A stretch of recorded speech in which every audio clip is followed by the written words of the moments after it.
مثلا اذان اور اقامت کے درمیان جو وقفہ ہے جماعت کھڑے ہونے تک کا، یہ دعا کی قبولیت کا سبب ہے. ابو داؤد میں حدیث موجود ہے. آج میرا ٹاپک نہیں اس لیے میں سکپ کر رہا ہوں. اسی طریقے سے تیز بارش کے وقت دعا قبول ہوتی ہے.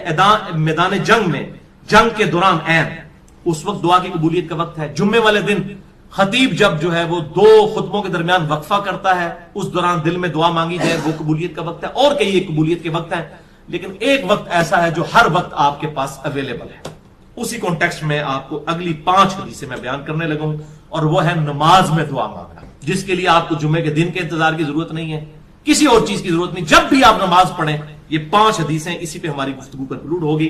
پہلی حدیث صحیح بخاری میں 6230، صحیح مسلم میں 897، مشکات میں 909، کہ آپ صلی اللہ علیہ وسلم نے صحابہ اکرام علیہم رضوان کو تشہد تعلیم فرمایا، التحیات للہ والصلوات والطیبات عبدہ ورسولہ تک. اور اس کے بعد آپ صلی اللہ علیہ وسلم نے فرمایا جب یہ تشہد پڑھ چکو، اس کے بعد جو من پسند دعا ہو وہ تم اپنے رب سے مانگ سکتے ہو، جو بھی من پسند، یعنی جو بھی دعا مانگنی ہے. آپ کتاب و سنت میں اگر کوئی دعا آئی ہے وہ بھی مانگ سکتے ہیں، اس کے علاوہ بھی کوئی مانگ سکتے ہیں، لیکن مانگیں گے عربی میں. عربی سمبل آف یونٹی ہے مسلمانوں کا. اور ویسے ایک دعا ہی اللہم ربنا آتنا فی الدنیا حسنہ وفی الآخرۃ حسنۃ وقنا عذاب النار، یہی کافی ہے. بل اس حدیث میں عدم ذکر ہے درود ابراہیمی کا، وہ اگلی حدیثوں میں موجود ہے. صحیح مسلم میں 1739، مشکات میں 1257 میں ہے کہ ام عائشہ کہتی ہیں کہ نبی صلی اللہ علیہ وسلم جب تشہد بیٹھتے اللہ کی حمد بیان کرتے، اس کے بعد دعائیں کرتے.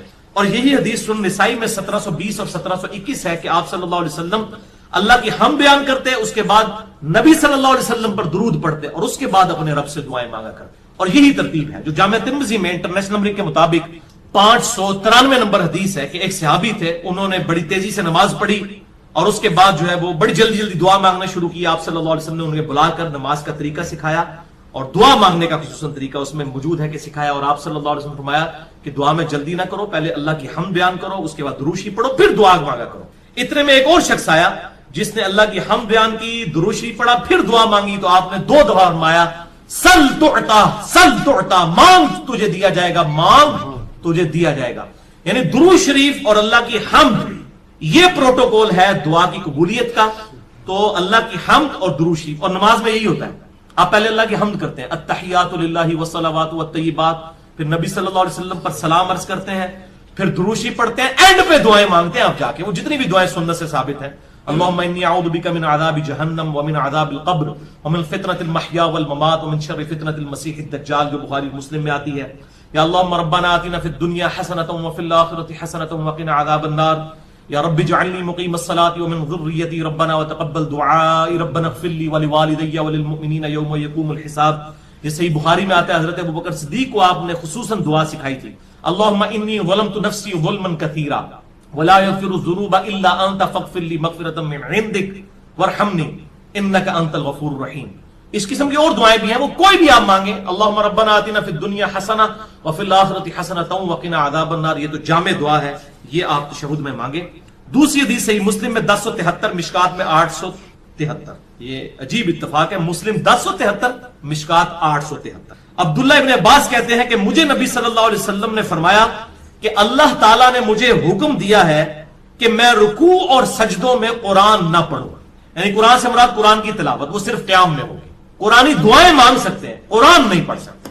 اور رہا رکوع تو اس میں اپنے رب کی عظمت بیان کرو، جو صحیح مسلم میں آتا ہے کہ آپ صلی اللہ علیہ وسلم سبحان ربی العظیم پڑھتے تھے، اور جامع ترمذی میں ہے کہ آپ صلی اللہ علیہ وسلم حکم دیتے تھے کہ رکوع میں سبحان ربی العظیم پڑھو اور سجدے میں سبحان ربی الاعلیٰ. مسلم میں تو اتنے الفاظ ہیں کہ رکوع میں سبحان ربی العظیم اور سبحان ربی الاعلیٰ سجدے میں پڑھتے تھے، اور ترمذی میں ہے کہ آپ حکم دیتے تھے. یہ تسبیحات جو ہیں یہ حکمیہ ہیں، سبحان ربی العظیم رکوع میں اور سبحان ربی الاعلیٰ سجدے میں. اس کے علاوہ جو ہے وہ آپ پڑھ سکتے ہیں، لیکن حکمی یہی ہے. تو آپ صلی اللہ علیہ وسلم نے اسی مسلم میں الفاظ ہیں کہ رکوع میں رب کی عظمت بیان کرو، اور رہے سجدے تو ان میں خوب دعائیں کیا کرو، بس تمہاری دعا قبولیت کے لائق ہوگی. یعنی سجدے میں دعا قبول ہوتی ہے جو کی جائے. لہذا سجدے میں بھی الحمدللہ میرا بھی طریقہ ہے، میں سجدے میں یہ دعا مانگتا ہوں، ربنا آتینا فی الدنیا حسنہ وفی الآخرۃ حسنۃ وقنا عذاب النار. یہ کوئی بھی قرآنی دعا مانگ سکتا. تیسری حدیث صحیح مسلم میں 1083، مشکات میں 894، بڑی کریٹیکل حدیث ہے. ابو ہریرہ رضی اللہ تعالیٰ عنہ کہتے ہیں کہ نبی صلی اللہ علیہ وسلم نے فرمایا کہ بندہ جب سجدے کی حالت میں ہوتا ہے تو اپنے رب سے سب سے زیادہ قریب ہوتا ہے. کیونکہ عاجزی کے عالم میں ہوتا ہے نا. سب سے زیادہ قریب کب ہوتا ہے؟ سجدے کے عالم میں. بس اس وقت خوب دعائیں مانگا کرو. صحیح مسلم 1083، مشکات 894. یعنی سجدے میں خوب دعائیں مانگو، یہ قبولیت کا مقام ہے. پچھلی حدیث میں ہم نے سنا پس تمہاری دعا قبول ہوگی، یہاں پر آیا کہ رب کے قریب ہوتے ہو. اور وہ ہے ٹروتھ ریویلنگ حدیث چوتھی صحیح مسلم میں 244، مشکات میں 895، کہ آپ صلی اللہ علیہ وسلم فرمایا کہ جب آدمی آیت سجدہ سن کر سجدہ کرتا ہے، جیسے ہم سجدہ تلاوت کرتے ہیں، اس پہ میرا الگ سے لیکچر ہے، مسئلہ نمبر 119، سجدہ تلاوت کے صحیح احکام و مسائل. یا جب بھی کوئی سجدہ کرتا ہے تو اس وقت شیطان جو ہے وہ چیخیں مارتا ہوا الگ ہو جاتا ہے اور کہتا ہے ہائے افسوس، مجھے اللہ نے سجدے کا حکم دیا اور میں نے اللہ کا حکم نہ مانا اور دوزخ میرا مقدر ہوگی والعیاذ باللہ تعالی. اور ابن آدم کو سجدے کا حکم ہوا، اس نے اللہ کا حکم مان لیا، جنت اس کا مقدر ہوگی. میں نے اللہ کا حکم نہیں مانا، دوزخ میرا مقدر ہوگی والعیاذ باللہ تعالی. اللہم اجرنا من النار، اللہم اجرنا من النار، اللہم اجرنا من النار. پانچویں اور آخری حدیث آج کی، صحیح بخاری میں 817، صحیح مسلم میں 1085 اور مشکات میں 871. اما عائشہ رضی اللہ تعالیٰ عنہ کا بیان ہے کہ نبی صلی اللہ علیہ وسلم اپنے رکوع اور سجود میں بڑی کثرت کے ساتھ یہ دعا پڑھا کرتے تھے، سبحانک اللہم ربنا وبحمدک اللہم اغفر لی. اور آپ صلی اللہ علیہ وسلم قرآن کے حکم پر عمل کیا کرتے تھے. یہ کیا مطلب ہے اس کا؟ قرآن کے حکم پر عمل کیا کرتے تھے. سورۃ النصر سورت نمبر ہے 110، اس میں یہ آپ صلی اللہ علیہ وسلم کو حکم نازل ہوا. یہ آپ کی وفات کی خبر تھی، اس میں بخاری اور مسلم میں آتا ہے، اذا جاء نصر اللہ والفتح ورأيت الناس يدخلون في دين الله افواجا فسبح بحمد ربك واستغفر انه كان توابا. یعنی آپ صلی اللہ علیہ وسلم نے اس دین کو غالب کر دیا ہے، اب آپ یکسو ہو کر اپنے رب سے استغفار کیجئے اور اللہ کی حمد بیان کیجئے. جب یہ صورت نازل ہوئی تو بخاری اور مسلم کے میں نے نمبر بتائے. اما عائشہ کہتی ہیں کہ آپ قرآن پر عمل کرتے ہوئے دعا مانگا کرتے تھے رکوع اور سجدوں میں، سبحانک اللہم ربنا وبحمدک اللہم اغفر لی. میرا رب پاک ہے، سبحانک اللہم، اے اللہ تو پاک ہے، ربنا وبحمدک، اور میں تیری حمد کرتا ہوں، اللہم اغفر لی، اے اللہ میری مغفرت فرما. تو اس کے علاوہ بھی کئی ایک اذکار ہیں، صحیح مسلم میں آتا ہے سبوح قدوس رب الملائکۃ والروح. اسی طریقے سے سبحان ربی العظیم رکوع میں، سجدے میں سبحان ربی الاعلی.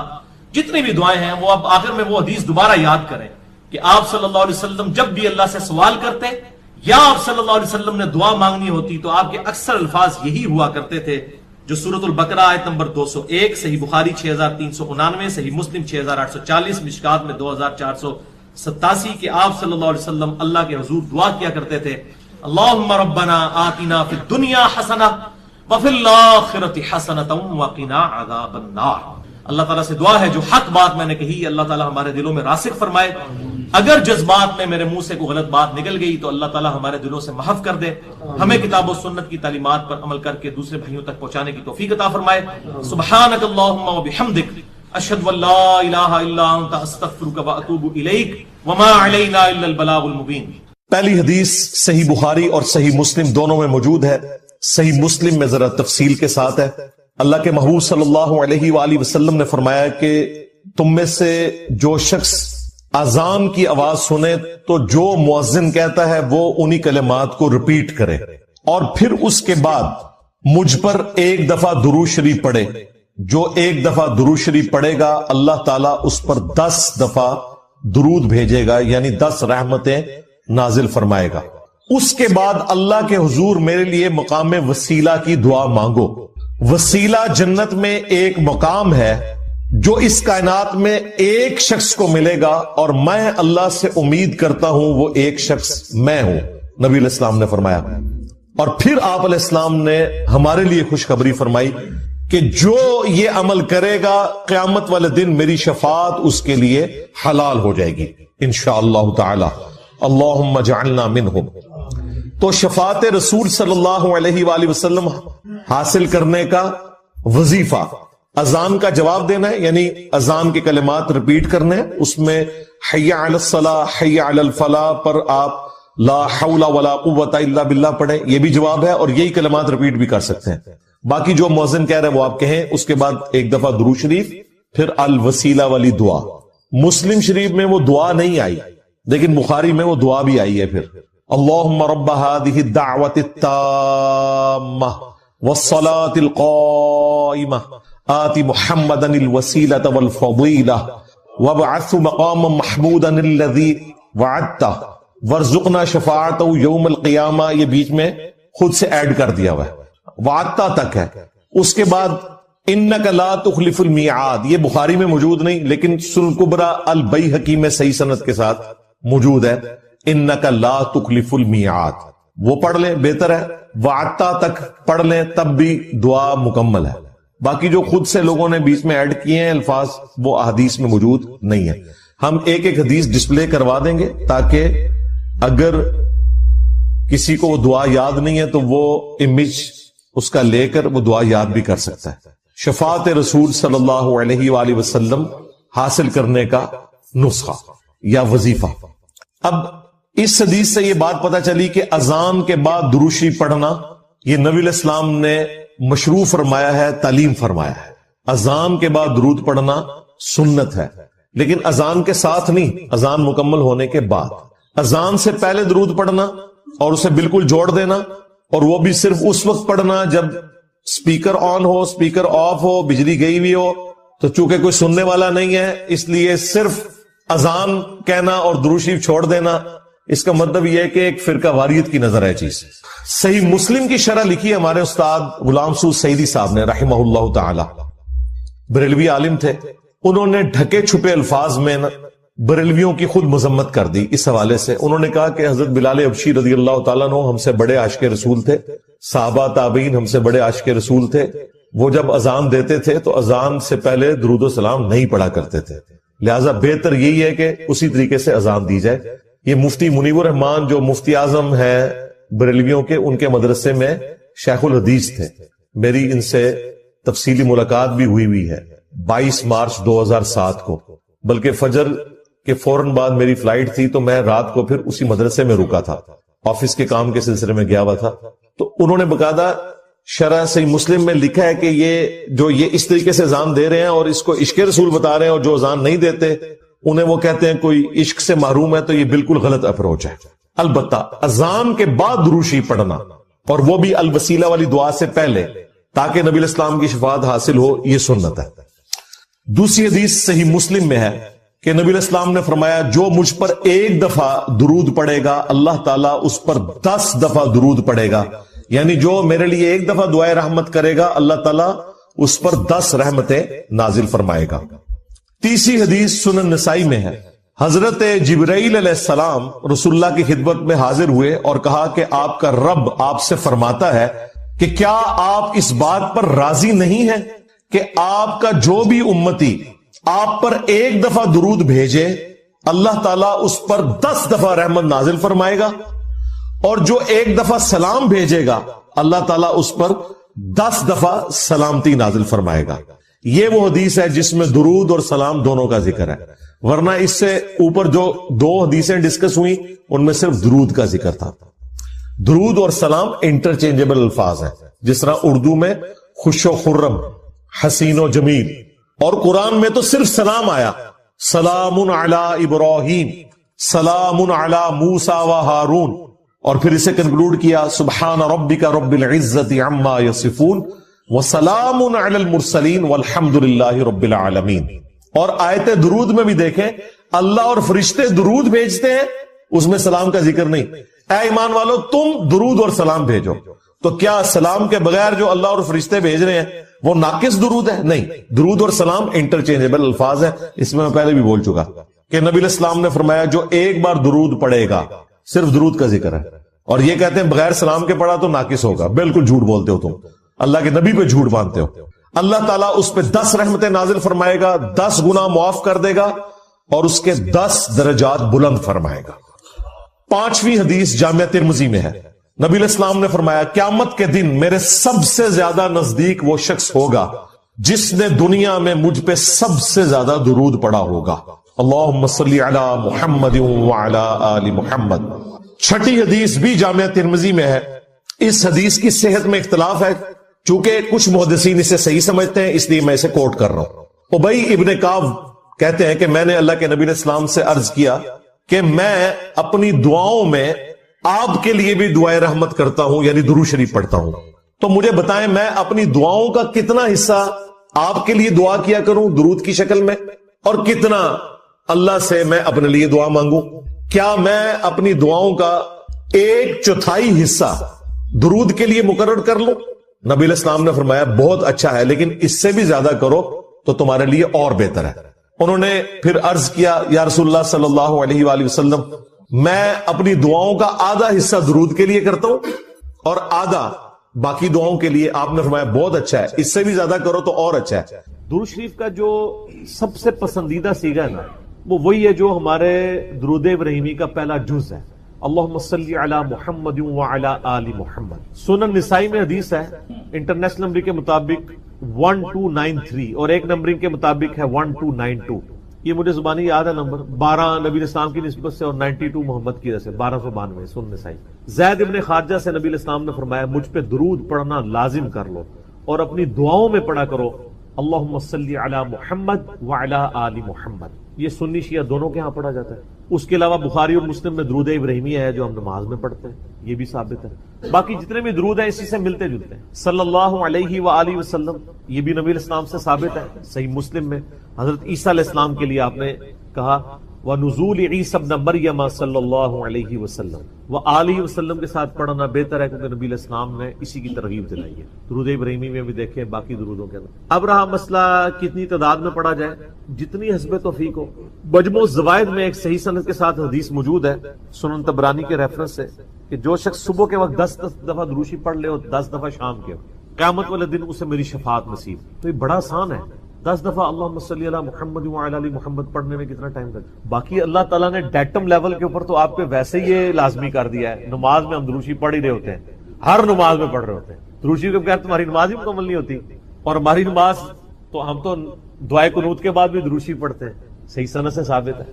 نماز جنازہ میں بھی درود شریف پڑھتے ہیں، ہر جگہ درود شریف ہے۔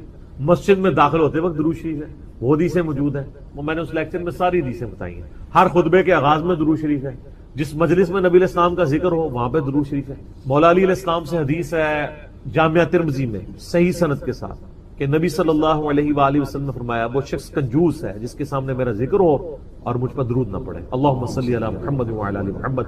اور ترمذی میں ایک حدیث ہے وہ شخص تباہ و برباد ہو جائے جس کے سامنے میرا ذکر ہو اور مجھ پر درود شریف نہ پڑے، اللہم صلی علی محمد وعلی آل محمد۔ اور اس کے علاوہ سنن طبرانی میں بھی ایک روایت ہے، اس روایت کی صحت پہ اختلاف ہے، لیکن چونکہ کچھ محدثین اسے صحیح سمجھتے ہیں اس لیے میں ضرور بیان کرتا ہوں کہ جو شخص روزانہ 100 دفعہ درود شریف پڑھ لے تو قیامت والے دن اللہ تعالیٰ اسے شہیدوں کے ساتھ اٹھائے گا اور اس کی دونوں آنکھوں کے درمیان لکھا ہوگا کہ یہ شخص منافقت اور دوزخ کی آگ سے بری ہے۔ 100 دفعہ درود شریف، میری تو کوشش ہوتی ہے کہ 100 دفعہ درود شریف روزانہ کم از کم ضرور پڑھا جائے۔ اگر کوئی روزانہ نہیں پڑھ سکتا 10 دفعہ تو پڑھ لے۔ اور نبی علیہ السلام کے آپ اکثر وظائف دیکھیں گے وہ 100 دفعہ ہی ہیں، اکثر وظائف جو زیادہ تعلیم کیے گئے، جیسے بخاری مسلم میں حدیث ہے کہ جو شخص 100 دفعہ پڑھ لے سبحان اللہ وبحمدہ تو اس کے سارے گناہ معاف کر دیے جائیں گے، چاہے سمندر کی جھاگ کے برابر ہو۔ اور جو شخص صبح شام 100 دفعہ یہی پڑھے تو قیامت دن اس سے بڑھ کے کوئی عمل نہیں لے کے آ سکتا سوائے اس کے کہ جو اس سے زیادہ وہ کلمات پڑھ لے 100 کا دفعہ۔ پھر بخاری میں 70 دفعہ استغفار کا ذکر ہے۔ پھر تسبیح فاطمہ بھی جو ہے 100 دفعہ ہے، 33 دفعہ سبحان اللہ، 33 دفعہ الحمدللہ، 34 دفعہ اللہ اکبر، یا 33 دفعہ اللہ اکبر اور 100 کا عدد پورا کرنے کے لیے بخاری مسلم میں آتا ہے لا الہ الا اللہ وحدہ لا شریک لہ لہ الملک ولہ الحمد وہو علی کل شیء قدیر۔ تو یہ سارے 100 والے ہیں، زیادہ تو آپ جتنا مرضی پڑھیں۔ جامعہ ترمذی میں حدیث ہے قیامت والے دن میرے سب سے زیادہ نزدیک وہ شخص ہوگا جس نے دنیا میں مجھ پہ سب سے زیادہ درود شریف پڑھا ہوگا، اللہم صلی علی محمد وعلی آل محمد۔ تو سر جتنا گڑ ڈالیں گے اتنا میٹھا ہوگا، درود شریف جتنا پڑھیں اتنا ہی کام ہے، نبی علیہ السلام کے قرب کا ذریعہ۔ لیکن صرف درود شریف پہ زور ہو، نبی علیہ السلام کی تعلیمات پہ زور نہ ہو تو یہ غلط۔ درود شریف کے لیے باوضو ہونا بھی شرط نہیں ہے، یہ اللہ کا ذکر ہے اور ایسا ذکر ہے جس کے لیے کوئی پروٹوکول نہیں۔ وضو پروٹوکول ہوتا ہے نماز پڑھنے کا، عام اذکار کے لیے کوئی وضو پروٹوکول نہیں ہوتا۔ ویسے آپ نے رکھنا ہے وہ ضرور کریں، لیکن ادروائز ان اذکار کا وہ پروٹوکول اس حوالے سے نہیں ہوتا۔ تو میری خواہش یہ ہے کہ آپ روزانہ کم از کم 100 دفعہ ضرور درود شریف پڑھیں۔ اگر نہیں پڑھ سکتے تو صبح فجر کے بعد 10 دفعہ اور 10 دفعہ مغرب کے بعد صبح شام 10 دفعہ پڑھ لیں تاکہ شفاعت رسول صلی اللہ علیہ وآلہ وسلم حاصل ہو۔ پھر مسلم شریف میں حدیث ہے، بخاری میں بھی کچھ حصہ ہے کہ جو اذان کا جواب دے، یعنی وہی مؤذن والے کلمات رپیٹ کرے، اس کے بعد مجھ پہ درود شریف پڑھے اور الوسیلہ والی دعا مانگے تو میری شفاعت اس کے لیے حلال ہو جائے گی، وہاں بھی درود شریف ہے۔ صحیح مسلم میں حدیث ہے جو ایک دفعہ 10 درود شریف پڑھے گا اللہ تعالیٰ اس پہ 10 رحمتیں نازل فرمائے گا۔ سنن نسائی میں حدیث ہے جو ایک دفعہ درود شریف پڑھے گا اللہ تعالیٰ اس پہ 10 رحمتیں نازل فرمائے گا، اس کے 10 درجات بلند کر دے گا، اسے 10 نیکیاں عطا فرمائے گا، اس کے 10 گناہ معاف کر دے گا۔ اتنی بڑی فضیلت ہے سر، اتنی بڑی فضیلت مجھے بتائیں کس عمل کی ہوگی؟ نفلی عبادات میں افضل ترین عبادت درود شریف۔ اچھا یہ درود شریف اللہ کی عبادت ہے کیونکہ آپ رجوع اللہ کرتے ہیں، اللہم صلی علی محمد وعلی آل محمد۔